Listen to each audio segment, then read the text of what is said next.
পার্লামেন্টের যে অধিবেশন গতকাল বসেছে, যুক্তরাষ্ট্রের রাষ্ট্রদূত প্রথম থেকে শেষ পর্যন্ত তিনি উপস্থিত ছিলেন। এখন আমি কি বলবো,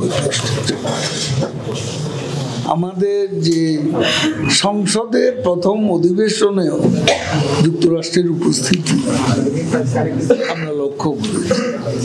আমাদের ইলেকশনে অবাধ সুষ্ঠু এই টার্মটার নানা রকম অর্থ আছে।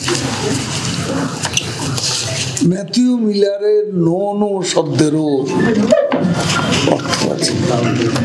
আমাদের ইলেকশনটা একেবারেই ত্রুটিপূর্ণ, এ ধরনের কোনো মন্তব্য যুক্তরাষ্ট্র করে। পুলিশের অনুমতি নেয় নাই, অনুমতি ছাড়া করতে গেছে, সেটাও অনিয়ম। কাজেই আপনি যখন তখন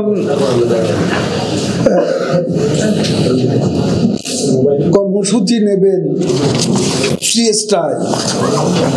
এটা তো হতে পারে না। দেশে নির্বাচনে অংশ নেননি, একটা ভুল করেছেন, এখন আবার নির্বাচনের বিরুদ্ধে কালো পতাকা মিছিল করছে।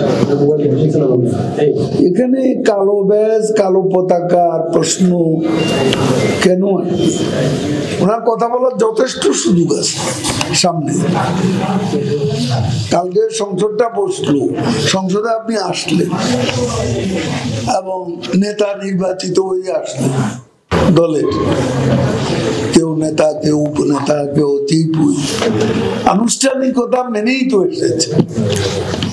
আর স্বাধীনতার পর এসে মাত্র একজন বিরোধী দলীয় সদস্য ছিল, এখন তো তারাই 11 জন। তারাই তো, ওরা 11 জন আছে না, 11 জনের একটা টিম আছে, ক্রিকেট টিম অথবা ফুটবল টিম আছে তো। তারা রাজনীতির টিম, রাজনৈতিক টিম। আমরা ওইভাবে তাদেরকে অন্যভাবে চিত্রিত করা ঠিক। সরকার দ্রব্যমূল্য নিয়ন্ত্রণে